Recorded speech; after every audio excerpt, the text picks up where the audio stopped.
नमस्ते और आपका स्वागत है आप सभी को एक नई वीडियो में।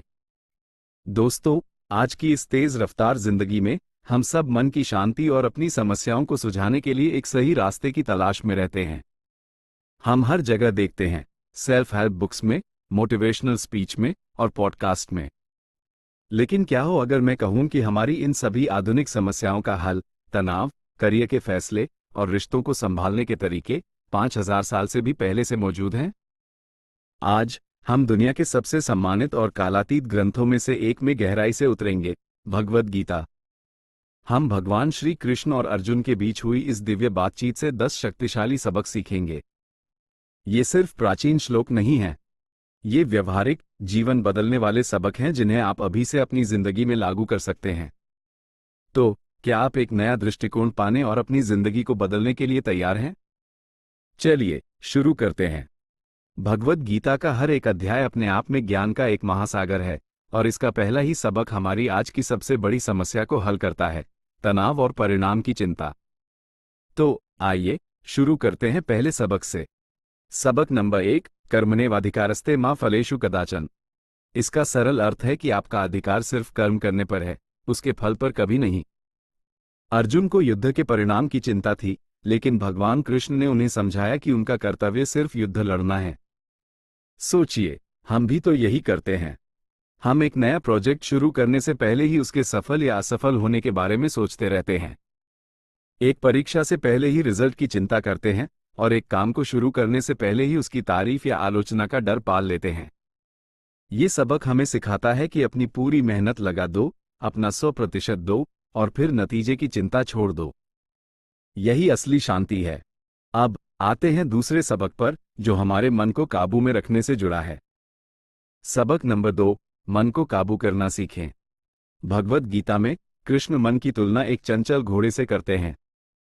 ये घोड़ा आपको अपनी इच्छानुसार कहीं भी ले जा सकता है, और अगर आप लगाम नहीं खींचेंगे तो यह आपको गलत रास्ते पर ले जाएगा। आज के समय में हमारा मन सोशल मीडिया, न्यूज़ और लाखों डिस्ट्रैक्शन से घिरा हुआ है। मन को कंट्रोल करने का मतलब है कि आप अपनी सोच और भावनाओं के मालिक बने, उनके गुलाम नहीं। ये हमें सिखाता है कि ध्यान, मेडिटेशन और जागरूकता, माइंडफुलनेस के जरिए हम अपने मन पर लगाम लगा सकते हैं। सबक नंबर 3, आप सिर्फ ये शरीर नहीं हैं। कृष्ण अर्जुन को समझाते हैं कि शरीर तो बस एक पुराना कपड़ा है और आत्मा अमर है। आज की दुनिया में हम अपनी पहचान को अपनी बाहरी चीजों से जोड़ते हैं, जैसे आपका बैंक बैलेंस, आपकी नौकरी या आपका रूप। जब हम इन चीजों को खो देते हैं तो हमें लगता है कि हमने सब कुछ खो दिया। ये सबक हमें बताता है कि हमारी असली पहचान हमारे अंदर है, हमारे सच्चे स्व में। यह आपको हार, अपमान और नुकसान से निपटने की ताकत देता है, क्योंकि आप जानते हैं कि यह सब अस्थायी है और आपका असली अस्तित्व हमेशा सुरक्षित है। सबक नंबर 4, हर हार और जीत को एक जैसा माने। कृष्ण अर्जुन को सुख दुख, मान अपमान और हार जीत में समान भाव रखने की सलाह देते हैं। ये सबक हमें सिखाता है कि जिंदगी में दोनों ही आते जाते रहते हैं। जब आप सफल हों तो अहंकार न करें, और जब हारें तो निराश न हों। यही असली लचीलापन, रेजिलियंस है। सबक नंबर 5, अपना धर्म पहचानें।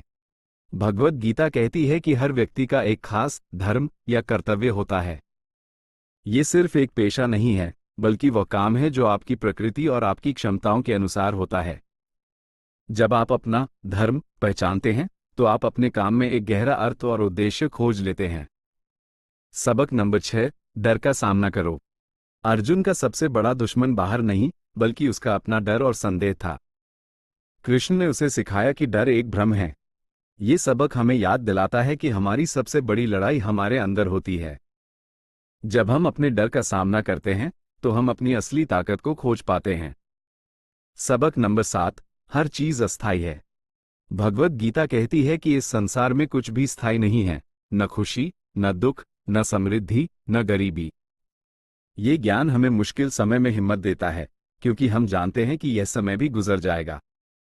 और यह हमें अच्छे समय में विनम्र बनाता है, क्योंकि हम जानते हैं कि यह हमेशा नहीं रहेगा। सबक नंबर 8, भगवान पर विश्वास करें। कृष्ण कहते हैं कि अपने सभी कर्मों को उन पर छोड़ दें। इसका मतलब यह नहीं है कि आप कुछ न करें, बल्कि यह है कि आप अपनी पूरी मेहनत करें और फिर परिणाम को एक उच्च शक्ति पर छोड़ दें। यह आपके मन से बोझ हटाता है और आपको शांति देता है। सबक नंबर 9, अहंकार छोड़ो। भगवद गीता में अहंकार को ज्ञान का सबसे बड़ा दुश्मन बताया गया है। जब हम अहंकारी होते हैं तो हम सोचते हैं कि हम ही सब कुछ कर रहे हैं, लेकिन सच्चाई यह है कि हम बस एक माध्यम हैं। ये सबक हमें विनम्र बनाता है और हमें दूसरों के साथ बेहतर रिश्ते बनाने में मदद करता है। सबक नंबर 10, खुद को बेहतर बनाने की कोशिश करें।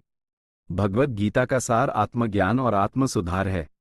कृष्ण अर्जुन को सिर्फ युद्ध लड़ने के लिए नहीं, बल्कि खुद को जानने और अपनी चेतना को ऊपर उठाने के लिए प्रेरित करते हैं। हर दिन खुद को थोड़ा और बेहतर बनाने की कोशिश करें, और यही आपकी जिंदगी का सबसे बड़ा लक्ष्य होना चाहिए। निष्कर्ष, ये 10 सबक भगवद गीता को सिर्फ एक किताब से कहीं ज्यादा बनाते हैं। यह एक जीवन जीने की गाइड है। इसने एक योद्धा को अपने सबसे बड़े डर पर जीत पाने में मदद की, और यह आपकी भी मदद कर सकती है। अब मैं आपसे एक सवाल पूछना चाहता हूं। इन 10 सबकों में से कौन सा सबक आपको सबसे ज्यादा पसंद आया और आप इसे अपनी जिंदगी में कैसे लागू करेंगे? हमें नीचे कमेंट्स में जरूर बताएं। अगर आपको यह वीडियो पसंद आया हो तो इसे लाइक करें और अपने दोस्तों के साथ शेयर करें। और ऐसे ही ज्ञानवर्धक वीडियो देखने के लिए हमारे चैनल को सब्सक्राइब करना न भूलें। धन्यवाद।